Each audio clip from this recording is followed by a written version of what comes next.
ಅಂದ್ರೆ ಆ ಟೆಲಿಗ್ರಾಮ್ ಸುಳ್ಳು ಅಂತ ಅವನಿಗೆ ಅನುಮಾನ ಬರಲೇ ಇಲ್ವಾ? ಇಲ್ಲ. ಅಂದ್ರೆ ಆ ಟೆಲಿಗ್ರಾಮ್ ನಿಜವಾದಲ್ವಾ? ಖಂಡಿತ ಅಲ್ಲ.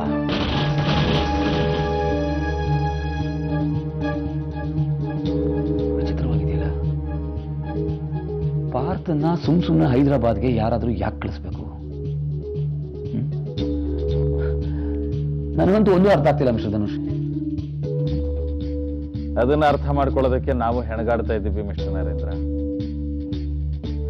ಎನಿವೆ, ನೀವು ಬಿಡುವು ಮಾಡಿಕೊಂಡು ನಮ್ಮ ಆಫೀಸ್ಗೆ ಬಂದು ಇಷ್ಟೆಲ್ಲ ಮಾಹಿತಿ ಕೊಟ್ಟಿದ್ದೀರಲ್ಲ, ತುಂಬಾ ಥ್ಯಾಂಕ್ಸ್. ಥ್ಯಾಂಕ್ಸ್ ಅಲ್ಲ ಯಾಕೆ sir, it's my pleasure. Ragini ಹೇಳಿದ್ದಾರೆ ಅಂದಮೇಲೆ ನಾನು ಇಷ್ಟು ಮಾಡದಿದ್ರೆ ಹೇಗೆ? ನಾನೇನು ಬರ್ತೀನಿ sir. Okay, nice meeting you. ಬರ್ತೀನಿ.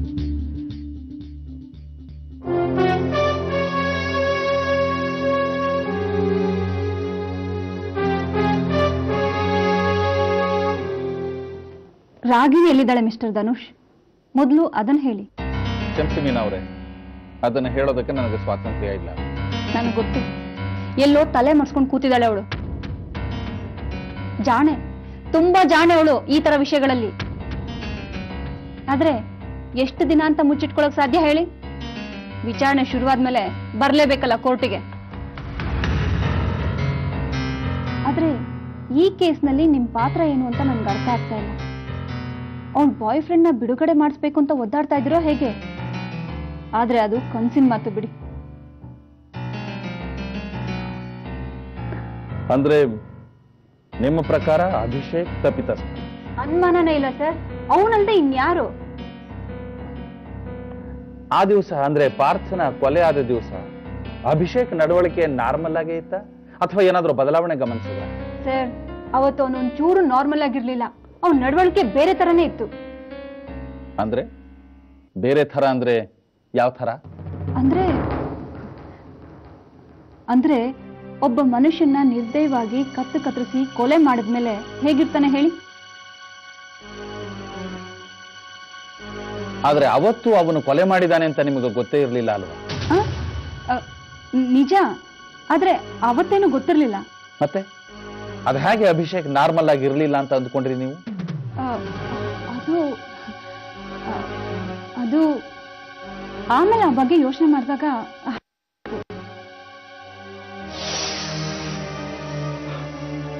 ಓಕೆ, ಅವತ್ತು ಅಭಿಷೇಕ್ ಮನೆಗೆ ಪಾರ್ಟಿಗೆ ಮೊದಲು ಬಂದವರು ಯಾರು? ನಾವೇ. ಆಮೇಲೆ ನರೇನ್ ಬಂದ, ಕೊನೆಗೆ ರಾಗಿಣಿ ಬಂದ್ಲು. ಪಾರ್ಥ ಹೈದರಾಬಾದ್ಗೆ ಹೋಗಿರೋ ವಿಷಯನ ಅಲ್ಲಿ ಮೊದಲು ಹೇಳಿದವರು ಯಾರು? ರಾಗಿಣಿ ಬಂದಾಗ ಅಭಿ ಪಾರ್ಥನ್ ಬಗ್ಗೆ ವಿಚಾರಿಸಿದ, ಆಗ ಅವಳೇ ಹೇಳಿದ್ಲು. ಅಂದ್ರೆ ಆ ಸಂಜೆ ಅಭಿ ಪಾರ್ಥನ ಭೇಟಿ ಆಗಿರ್ಲಿಲ್ಲ ಅಂತ ಆಯ್ತು.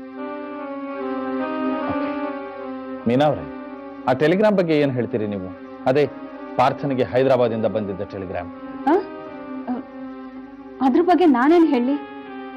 ನಾನ್ ಕಳ್ಸಿರ್ಲಿಲ್ಲ ಅಂತ ಅಷ್ಟೇ ಹೇಳ್ಬೋದು. ನೀವಷ್ಟೇ ಅಲ್ಲ ಮೇಡಮ್, ಅದನ್ನ ಯಾರೂ ಕಳಿಸಿರ್ಲಿಲ್ಲ. ಹೈದರಾಬಾದ್ನ ಏಜೆಂಟ್ಗೆ ಆ ವಿಷಯನೇ ಗೊತ್ತಿಲ್ಲ. ಅದೊಂದು ಸುಳ್ಳು ಟೆಲಿಗ್ರಾಮ್. ಹಾಗೇಳಿ ಮತ್ತೆ ಏನು ಆಶ್ಚರ್ಯ ಇಲ್ಲ ಬಿಡಿ. ನಿಮ್ ಮಾತು ನನಗೆ ಅರ್ಥ ಆಗ್ಲಿಲ್ಲ. ಇದ್ರಲ್ಲಿ ಅರ್ಥ ಆಗದೆ ಇರೋಂಥದ್ದು ಏನಿದೆ ಮಿಸ್ಟರ್ ಧನುಷ್? ಗಂಡನ್ನ ದೂರ ಕಳಿಸ್ಬಿಟ್ರೆ ಅವತ್ತಿನ ದಾರಿ ಸುಗಮ ಅಷ್ಟೇ. ಅಂದ್ರೆ ನಿಮ್ಮ ಪ್ರಕಾರ ಅಭಿಷೇಕ್ ಮತ್ತೆ ರಾಗಿಣಿ ಒಟ್ಟಿಗೆ ಸೇರಿ ಹೀಗೆ ಪ್ಲಾನ್ ಮಾಡಿದ್ದಾರೆ ಅಂತನ? ಯಾಕೆ ಸರ್, ಅಂತ ಸಂಗತಿಗಳ ಬಗ್ಗೆ ನೀವು ಕೇಳೇ ಇಲ್ವಾ? ಅಂದ್ರೆ ಆ ಟೆಲಿಗ್ರಾಮ್ನ ಅವರಿಬ್ಬರಲ್ಲಿ ಒಬ್ರು ಕಳಿಸಿದ್ದಾರೆ ಅಂದ್ಮೇಲೆ ಅವರಿಬ್ಬರಿಗೆ ಸಂಬಂಧ ಅಂತ ಆಯ್ತು. ಸರ್, ಬಹಳ ಮುಗ್ಧರ ತರ ಕೇಳ್ತೀರಾ ನೀವು. ಪಾರ್ಥನಿಗೆ ಈ ಬಗ್ಗೆ ಏನಾದ್ರೂ ಅನುಮಾನ ಇತ್ತಾ? ಇದ್ದಿರ್ಲೇಬೇಕು. ಪಾರ್ಥ ನಾನ್ ಕಂಡ ಹಾಗೆ ತುಂಬಾ ಒಳ್ಳೆ ಮನುಷ್ಯ. ಆದ್ರೆ ಅವನು ಮನುಷ್ಯ ತಾನೆ. ಇನ್ಫ್ಯಾಕ್ಟ್ ಪಾರ್ಥ ಅಭಿನ ಕೊಂದಿದ್ರೆ ನನ್ಗಷ್ಟು ಆಶ್ಚರ್ಯ ಅನ್ನಿಸ್ತಾ ಇರ್ಲಿಲ್ಲ. ಯಾಕಂದ್ರೆ ಅಷ್ಟು ಸಿಟ್ಟು ಅಸೂಯೆ ತುಂಬಿತ್ತು ಅವನಲ್ಲಿ. ಬಹಳ ಸ್ವಾರಸ್ಯವಾದ ವಿಷಯ ಹೇಳಿದ್ರಿ ನೀವು. ರಾಗಿಣಿ ಅವರು ನಿಮಗೆ ಚೆನ್ನಾಗಿ ಗೊತ್ತಾ? Of course, she is my best friend sir. ಮತ್ತೆ ಅವಳನ್ನ ನಾನು ಒಂದು ಸಾಸಿವೆ ಕಾಳಷ್ಟು ನಂಬಲ್ಲ.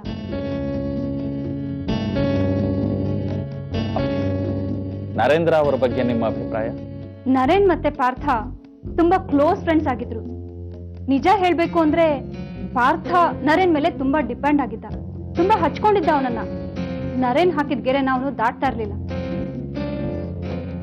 ಮೇಡಮ್, ಅಭಿಷೇಕ್ ಮನೆಯಲ್ಲಿ ಅಡುಗೆಯವನಿದಾನಲ್ಲ ಜಯಣ್ಣ, ಅವನ ಬಗ್ಗೆ ನಿಮ್ಮ ಅಭಿಪ್ರಾಯ ಏನು? ಅವನು ಏನಾದ್ರೂ ಈ ಕೊಲೆ ಮಾಡಿರೋ ಸಾಧ್ಯತೆ ಇದೆಯಾ? ನೋಡಿ ಸರ್, ಅಡ್ಗೆಯವನ್ ಬಗ್ಗೆ ತಲೆ ಕೆಡಿಸ್ಕೊಳ್ಳೋಷ್ಟು ಪುರ್ಸೊತ್ತು ನನಗಿಲ್ಲ. ಜೊತೆಗೆ ಅಭಿಗೆ ಕೊಲೆ ಮಾಡೋದಕ್ಕಿದ್ದಷ್ಟು ಅವಕಾಶ ಜಯಣ್ಣಂಗಿರ್ಲಿಲ್ಲ ಅಂತ ನನ್ಗನ್ಸುತ್ತೆ. ಓಹ್, ಅಮರ್ ಬಂದ್ರು.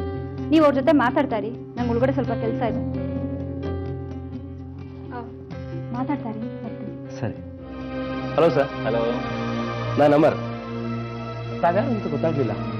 What can do for you? ಹೇಳ್ತೀನಿ. ನಾನು ಡಿಟೆಕ್ಟಿವ್ ಧನುಷ್, ಇವರು ಡಾಕ್ಟರ್ ವತ್ಸ.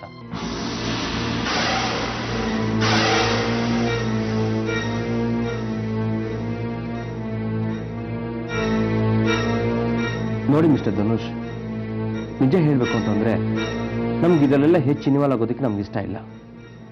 ದಯವಿಟ್ಟು ನೀವೇನೇನೋ ಕೇಳಿ ನಮ್ಮನ್ನ ಸಿಕ್ಕಾಕ್ಸ್ಬಿಡಿ. ಅಮರ್, ಸಿಕ್ಕಾಕೊಳ್ಳೋದು ತಪ್ಪು ಮಾಡಿದವರು ಮಾತ್ರ.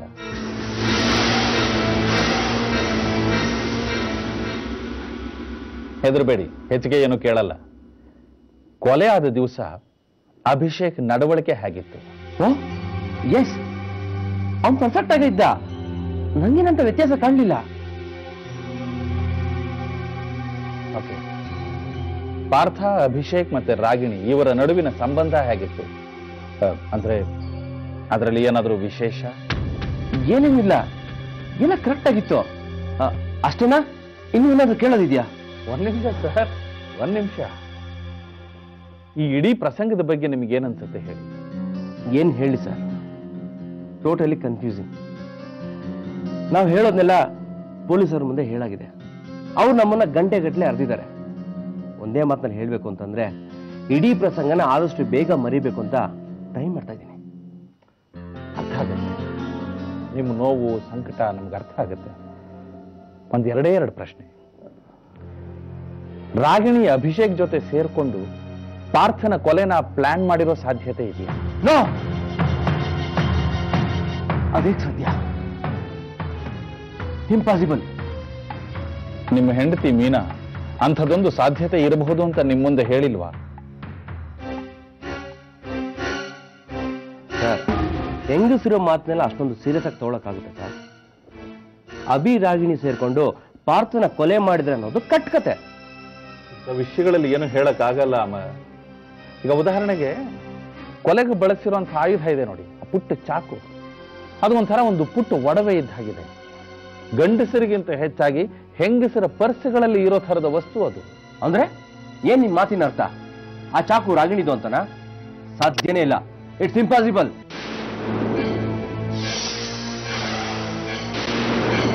ಅದು ಹೇಗೆ ಅಷ್ಟು ಖಚಿತವಾಗಿ ಹೇಳ್ತೀರಿ? ಹೇಳಿ ಅಮರ್, ಹೇಳಿ. ದಯವಿಟ್ಟು ಏನನ್ನು ಮುಚ್ಚಿಡಬೇಡಿ ಪ್ಲೀಸ್. ನೋಡಿ, ನೀವು ಎಷ್ಟು ಪ್ರಾಮಾಣಿಕವಾಗಿರ್ತೀರೋ, ಎಷ್ಟು ಮುಕ್ತವಾಗಿರ್ತೀರೋ ಅಷ್ಟರ ಮಟ್ಟಿಗೆ ಸುರಕ್ಷಿತವಾಗಿರ್ತೀರ. ಹೇಳಿ, ಆ ಚಾಕು ಬಗ್ಗೆ ನಿಮಗೇನು ಗೊತ್ತಿದೆ ಹೇಳಿ.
ಇನ್ಸ್ಪೆಕ್ಟ್ರೆ ನೋಡಿ, ಕೊಲೆಗೆ ಬಳಸಿರೋ ಚಾಕು ಇದ್ದ ಹಾಗೆ ಇದೆ, ಅದಕ್ಕಿಂತ ಸ್ವಲ್ಪ ದೊಡ್ಡದು.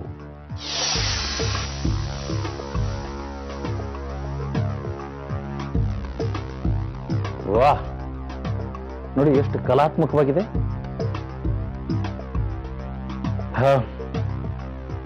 ಅಲ್ಲಿ ನೋಡಿ, ಈ ಕೇಸ್ನಲ್ಲಿ ಇದು ಈ ಚಾಕುವಿನ ಜಾಗ, ಇದು ಕೊಲೆಗೆ ಬಳಸಿರೋ ಆ ಚಿಕ್ಕ ಚಾಕು ಇದ್ದ ಜಾಗ.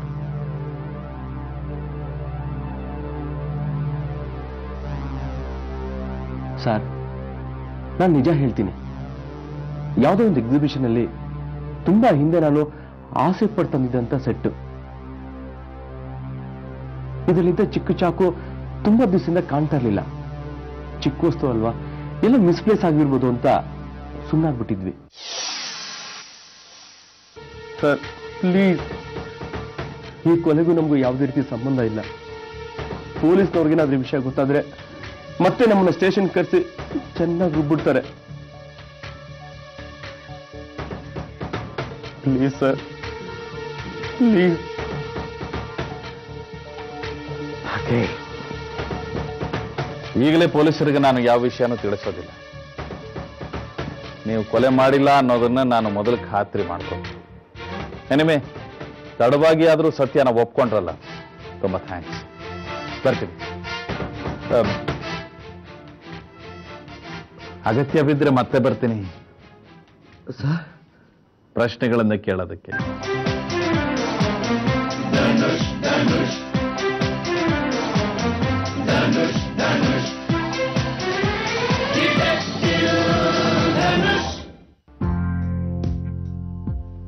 ನಮಸ್ಕಾರ ಇನ್ಸ್ಪೆಕ್ಟರ್ ಸಾಹೇಬ್ರಿಗೆ. ನಮಸ್ಕಾರ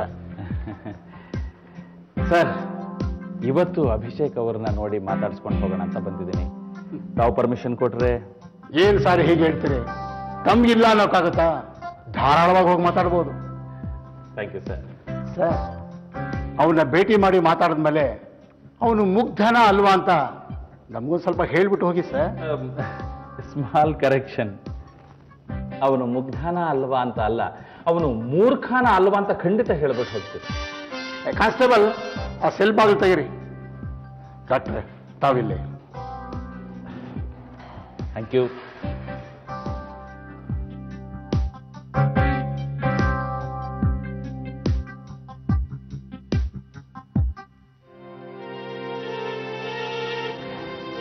ಮಿಸ್ಟರ್ ಅಭಿಷೇಕ್,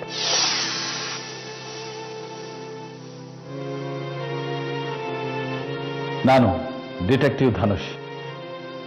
ಓ, ಬಹುಶಃ ನಿಮ್ಮನ್ನ ರಾಗಿಣಿನೇ ಕಳಿಸಿರ್ಬೇಕು. ಕ್ಷಮಿಸಿ, ನೀವು ನನಗೆ ಯಾವ ರೀತಿ ಸಹಾಯ ಮಾಡ್ಬೋದು ಅಂತ ನನಗೆ ಅರ್ಥ ಆಗ್ತಾ ಇಲ್ಲ. ರಾಗಿಣಿ ನಿಮ್ಮನ್ನು ಕಳಿಸಿ ತಪ್ಪು ಮಾಡಿಬಿಟ್ಲು. ಹಾಗ್ಯಾಕೆ ಹೇಳ್ತೀರಿ ಮಿಸ್ಟರ್ ಅಭಿಷೇಕ್? ಮತ್ತಿನ್ನೇನು ಸರ್, ನನ್ನ ಮೇಲೆ ಹೊರಿಸಿರೋ ಈ ಹಾಸ್ಯಾಸ್ಪದ ಆರೋಪ ಸರಿ ಅಂತ ಸಾಧಿಸೋದಕ್ಕೆ ಮೊದಲೇ ಮೋಟಿವ್ಗಳನ್ನ ಹುಡುಕ್ತಾ ಇದ್ದಾರೆ.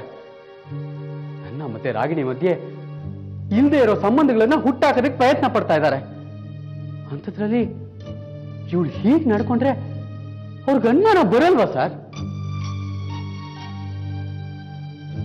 ಅಭಿಷೇಕ್, ಹಾಸ್ಯಾಸ್ಪದ ಆರೋಪ ಅಂತಂದ್ರಿ, ಅದು ಹಾಸ್ಯಾಸ್ಪದ ಆರೋಪ ಅಲ್ಲ.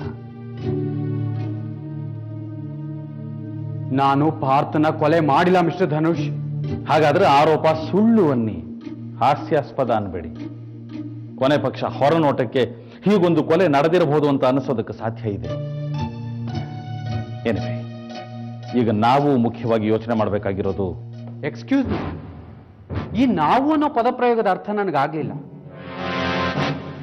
ನನ್ನ ಪರವಾಗಿ ವಾದ ಮಾಡೋದಕ್ಕೆ, ಯೋಚನೆ ಮಾಡೋದಕ್ಕೆ ದೇಶದ ದೊಡ್ಡ ದೊಡ್ಡ ಲಾಯರ್ಗಳನ್ನ ನೇಮಿಸಲಾಗಿದೆ. ಸೊ ಅರ್ಥ ಆಯ್ತು. ಫೈನ್, ನಾನೇನು ಹೊರಡ್ತೀನಿ. ಮಿಸ್ಟರ್ ಅಭಿಷೇಕ್, ನಿಮ್ಮ ಬಗ್ಗೆ ಈಗಾಗಲೇ ಸಾಕಷ್ಟು ವಿಷಯಗಳನ್ನು ಕಲೆಕ್ಟ್ ಮಾಡ್ಕೊಂಡಿದ್ದೀನಿ. ನಿಮ್ಮನ್ನು ಒಂದ್ಸಲ ನೋಡಬೇಕಾಗಿತ್ತು, ನೋಡಾಯ್ತು. ನಿಮ್ಮ ಬಗ್ಗೆ ನನ್ನ ತೀರ್ಮಾನನೂ ಆಗೋಯ್ತು. ನೀವು ಖಂಡಿತವಾಗ್ಲೂ ಮೂರ್ಖರಲ್ಲ. ಅಂದ್ರೆ ಏನ್ ನಿಮ್ಮ ಮಾತಿನ ಅರ್ಥ? ಇಷ್ಟ ಮಿಸ್ಟರ್ ಅಭಿಷೇಕ್, ನಿಮ್ಮಂಥ ಒಬ್ಬ ಜಾಣ ವ್ಯಕ್ತಿ ಈ ಕೊಲೆನ ಈಗ ಅದು ನಡೆದಿರೋ ರೀತಿನಲ್ಲಿ ಮಾಡಿರೋದಕ್ಕೆ ಸಾಧ್ಯವೇ ಇಲ್ಲ. ನೀವು ಮುಗ್ಧರು ಅಂತ ನನ್ನ ಮನಸ್ಸು ಹೇಳ್ತಾ ಇದ್ದೀನಿ. ಹಾ, ನಿಮ್ಮನೆ ಅಡುಗೆಯವನಿದಾನಲ್ಲ ಜಯಣ್ಣ, ಅವನ ಬಗ್ಗೆ ಏನು ನಿಮ್ಮ ಅಭಿಪ್ರಾಯ? ಅಂದ್ರೆ ಈ ಕೊಲೆನ ನಾನಲ್ದೆ ಹೋದ್ರೆ ಜಯಣ್ಣ ಮಾಡಿರ್ಬೇಕು, ಇದು ನಿಮ್ಮ ವಿಚಾರ ಸರ್ ಅಲ್ವಾ? ನಾನು ಈ ದಾರಿಲೇ ಯೋಚನೆ ಮಾಡಿದ್ದೀನಿ ಸರ್. ಆದ್ರೆ ಜಯಣ್ಣ ಅಂಥ ಮನುಷ್ಯ ಅಲ್ಲ. ಯಾರನ್ನಾರು ಕೊಲೆ ಮಾಡಿರಕ್ಕೆ ಸಾಧ್ಯನೇ ಇಲ್ಲ. ಅಭಿಷೇಕ್, ಕೊಲೆಗೂ ಉಪಯೋಗಿಸಿರೋ ಆ ಪುಟ್ಟ ಚಾಕು ಇದೆಯಲ್ಲ, ಅದನ್ನ ಪೊಲೀಸರು ನಿಮಗೆ ತೋರಿಸಿ ಇದು ನಿಮ್ದ ಅಂತ ಕೇಳಿರಬೇಕು ಅಲ್ಲ? ಹೌದು ಸರ್, ಆದ್ರೆ ಅದು ನಂದಲ್ಲ ಸರ್. ಓಕೆ, ಅದು ನಿಮ್ಮದಲ್ಲ ಸರಿ, ಆದರೆ ಅದನ್ನ ಎಲ್ಲಾದರೂ ನೋಡಿದ ನೆನಪಿದೆಯಾ ನಿಮಗೆ? ಸ್ವಲ್ಪ ಜ್ಞಾಪಿಸ್ಕೊಳ್ಳಿ.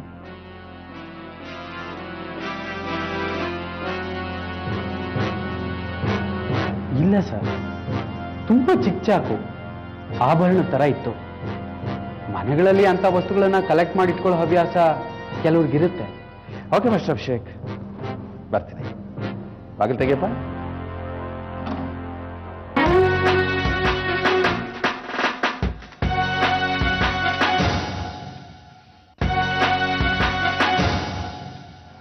ಏನ್ ಸರ್, ಅಭಿಷೇಕ್ ಹತ್ರ ಮಾತಾಡಿದ್ರು?